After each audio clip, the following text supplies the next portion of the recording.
Have you ever wondered about external powers and the influence they try and push onto the world? Find out about some of the forces influencing Latin America here in a video made only with Midjourney images.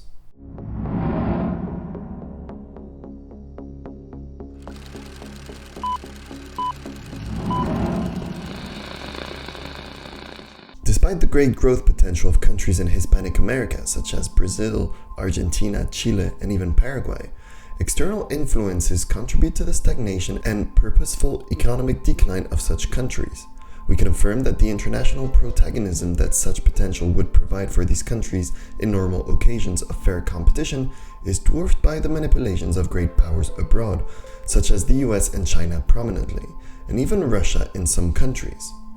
Even with several players interested in exerting their influence into the world, the American financial system, characterized by the hegemony of the dollar in international reserves and the relevance of American monetary policy to such countries, ensures that the US is on an unreachable footing in the diplomatic arena, and Bitcoin can be scourged for this, thanks to its decentralized system and, more importantly, the fact that it has no controlling body and not even a known founder, making it impossible for unfair competition in what comprises the major cryptocurrency by essence. When we exemplify Chinese interference tactics, we evidence not only the predatory lending by which China has completely dominated countries like Maldives and Sri Lanka and is occurring in most South American countries, but also the direct realization of military bases, such as in Paraje de Quintico in Neuquén province in Argentina, under the guise of being a space station.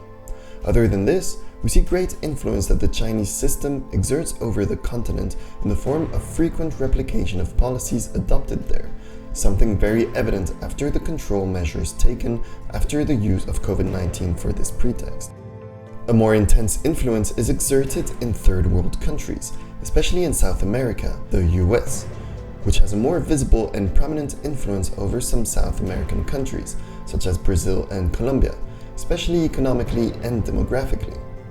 It is worth recognizing that the United States is not only an economic power, but also an institutional power, in the sense that the dominant political class of this country has more power to manipulate international laws, whether through the UN or even through bilateral agreements or joint action, a prime example of which is the Paris Agreement, in which the United States is the main investor.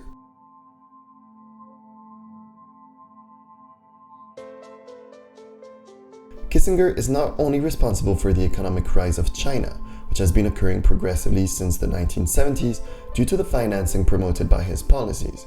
but he is also responsible for an American foreign policy that aims at the economic downgrading of underdeveloped nations in various ways, but with emphasis on population reduction and the establishment of the non-proliferation of nuclear weapons to ensure that. Everything has passed through the sieve of the authorities of most of the underdeveloped countries in question as a mere diplomatic compromise, as well as an opportunity for capitalization promised by the desirous of such a nefarious policy, the American government.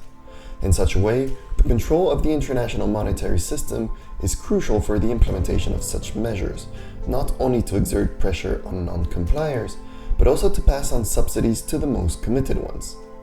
In a document called the Kissinger Report, which was a secret document until the 1990s and was passed on to embassies of 107 countries, Kissinger calls for the containment of population growth and its decrease through the wide dissemination of contraceptive methods and abortion in the AID program, as well as the strengthening of advertisements that promote the desire not to procreate and the control of prices of numerous inputs that are necessary for a desirable rate of procreation and crucial for lasting economic development. The deindustrialization of the Southern Hemisphere has always been a desire of the great Anglo-Saxon empires after the 18th century, once under the tutelage of the UK, and now with the US as the central figure in such an undertaking. As a way to guarantee the perpetuity of such project, another policy explicitly advocated not only by Kissinger, but by all the global institutional apparatuses, was the non-proliferation of nuclear weapons, which came to provoke a diplomatic imbalance at the negotiation table between some developed countries of the Northern Hemisphere and the underdeveloped countries of the Southern Hemisphere. Unequivocally, Once the weakening of the dollar becomes more and more apparent, it in turn weakens the enforcement capabilities of such destructive measures, as control of the financial system is imperative to their implementation. Bitcoin, as a currency impossible to counterfeit by any entity, governmental or private, will be crucial in ensuring that the new monopoly holders will not replicate such a method of unfair competition and subversive control.